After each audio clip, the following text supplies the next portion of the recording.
Well, my name is Bradley Brown, and I'm going to talk about the first part of the video of the debate that is titled The Universal Basic Income is the Safety Net of the Future.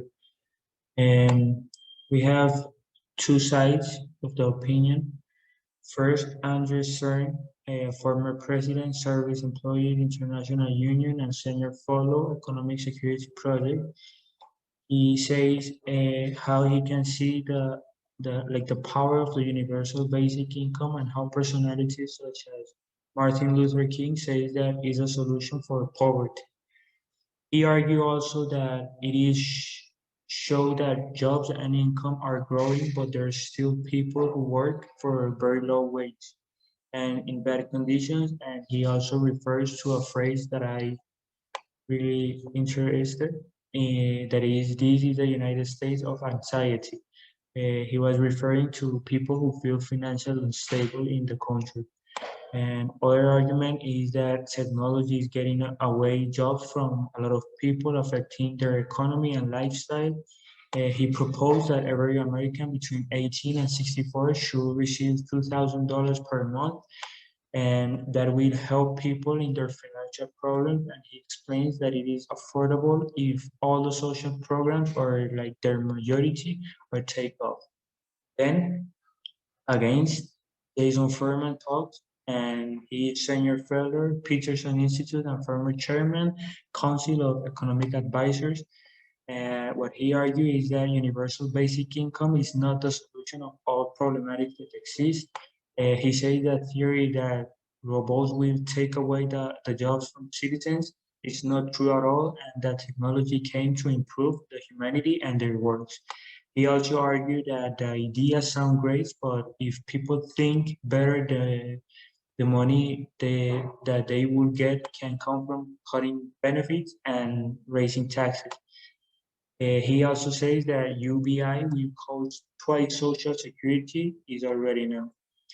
Then, for again, Charles Murray, that is W.H. Brady Scholar and American Enterprise Institute. And he refers that working class in America has a lot of problems and that current system cannot bring them solutions.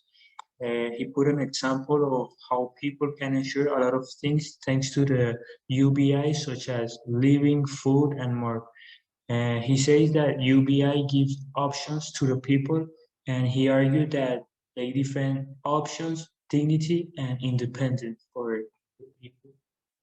Then again, to, to the title, Jared Bernstein, Senior Fellow, Center on Budget and Policy Priorities, and former chief economist to Vice President Joe Biden.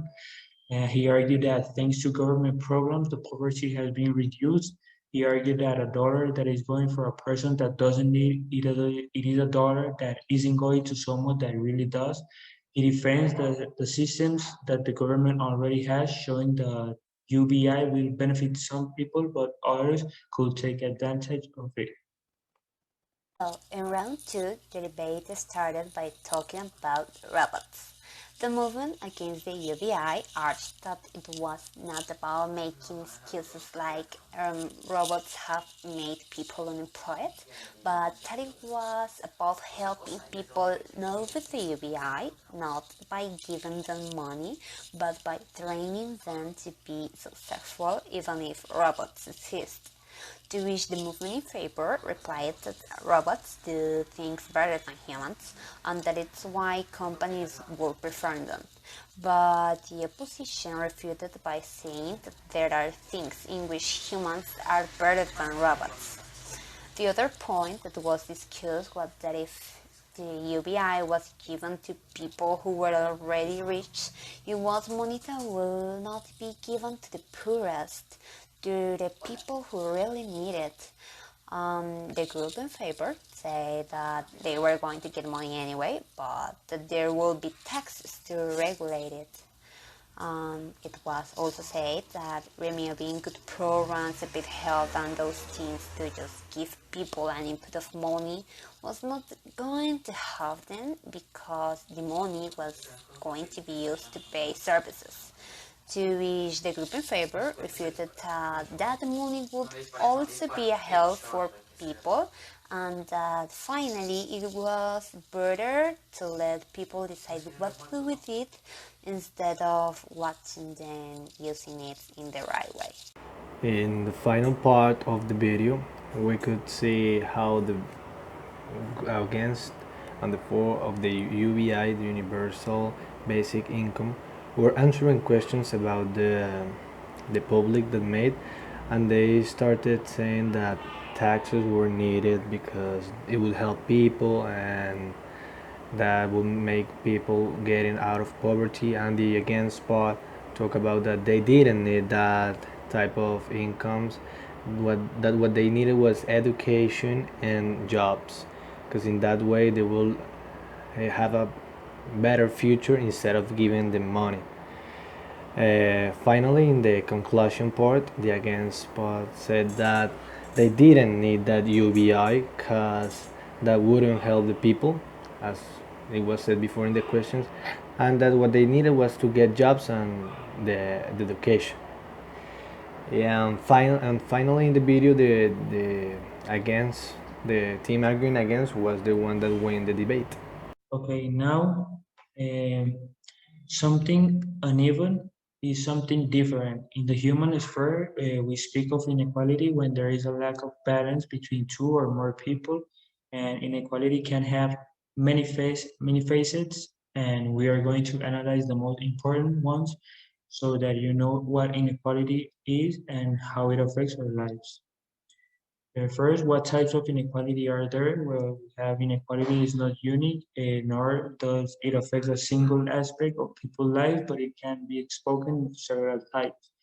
First, social inequality. It occurs when a people receives different treatment because of their social position, their economic situation, their religion, their gender, the culture they come from, or their sexual preference, among other aspects.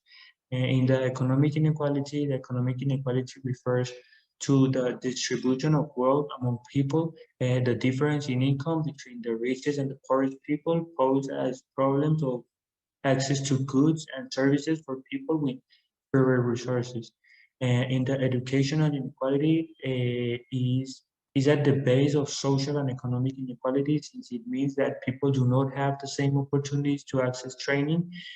In this sense, there are significant differences in relation to refugees, since according to the UNHCR data, more than 3.5 million refugee children do not go to school, and during 2016, only 45% of the 6.4 million people in school age under the mandate of UNHCR, children and adolescents between 5 and 70 years old were enrolled in school. Gender inequality occurs when a person does not have access to the same opportunities as a person of the other sex.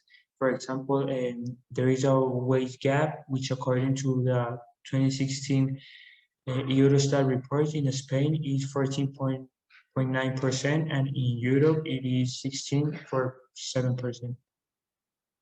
Legal inequality, it occurs when the laws and the functioning of the courts favor some individuals over others. For example, it may be the case that the legal requirements for access to healthcare or education are not the same for nationals of a country as for refugees. Um, as consequences, the inequality or whatever type has serious consequences both in the personal sphere and in the social sphere. Poverty is the main consequence, along with problems such as malnutrition and hunger. The wars and armed conflicts that exist in many countries of the world cause the displacement of millions of people who are looking for a safe place in which to live or and have a future. In some countries, refugees experience situations of rejection, xenophobia, and discrimination, which leads to a situation of inequality. The education is the basis to end inequality and so that we all have the same opportunity. Now let's talk about social inequality. But what is that? Well, social inequality is the condition by which people have unequal access to resources of all kinds, to services and to positions that society values. All types of social inequality are strongly associated with social classes, gender, ethnicity, religion, etc. We must be concerned about this social issue because it has consequences such as making the fight against gender inequality more difficult, generating less dignified living conditions, preventing the fight against poverty, and even affecting the most defenseless boys and girls. As my other two partners said, global inequality is something that has concerned the world and us by many years. We have seen how the world has have different social classes, people richer, people that has been abandoned in poverty by the government, by their families, and this is something that doesn't help us as humanity, as a world, because we're the same. We're the same people. We have the same rights, and our incomes or our economy shouldn't divide us in different social classes in different parts. Something that people and humanity and the world as a community we should work. We have to work in order to end this difference, inequalities, and in that way everyone would live the life that they would like, because they will have the same opportunity to have the same helps. And it's something that I think in about maybe 10 years, something that we should work really hard. Okay, as an opinion, brief about the debate is that I consider that both parties are very well prepared, have valid arguments, in addition to knowing how to handle the issue with full capacity because they have worked on it and have promoted proposals like the ones they presented. People decided on something more realistic at the final of the video and like going against the UBI since it can be or it can sound like populist and look good, but bring economic and social consequences that end up affecting the entire population. However, arguing that it is impossible that social proposal like this can be given, it's not well. From my point of view, the corruption is the greatest of all problems, and many governments today support social programs almost out of obligation and not in search of people improving their quality of life. And therefore, as a final point, money well invested is welcome, and to reduce inequality, we must reduce the corruption. My opinion about the debate is that both motions had well-structured arguments. There was good time management by the host, and that they touched very important points of the subject. I agree that the movement against has won, since it seems to me that they knew how to use the arguments to counteract those of their opponents.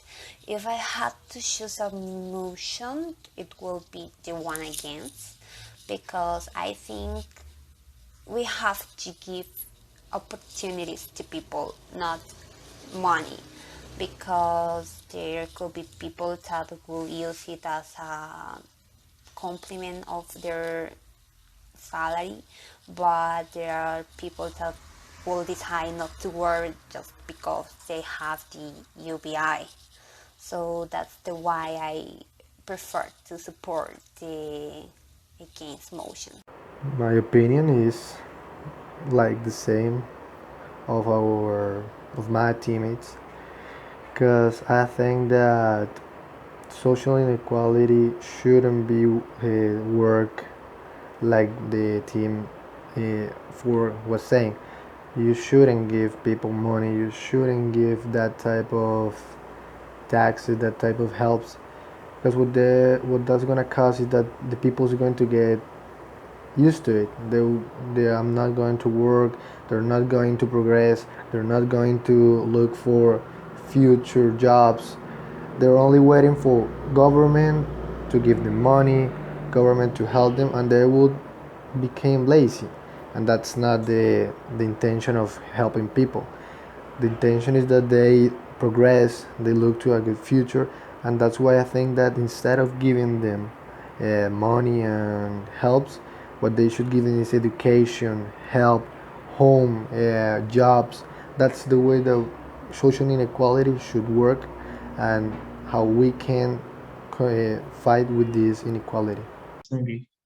Also, here are my two proposals. Number one, improve access to basic public resources. Um, the inequality is not just economic, as I say, it is also has to do with access to basic services in societies, the appropriation of natural resources by powers in other countries, as well as the privatization of many of them, prevents millions of people from leading a decent life. And the governments must promote access to basic resources and guarantee their quality. One of my proposals is to reduce the salary gaps. The most unequal countries in the world tend to be those with the largest salary gaps between workers and employers. This gap is one of the direct sources of poverty and social marginalizations. Work should also be done on reducing the salary gap between women and men. To find a solution to this, I think that governments must implement equal pay laws that sanction companies that discriminate and have salary gaps, and invest public money in programs aimed at equality in employment. One of my proposals is stop labor abuse. Why?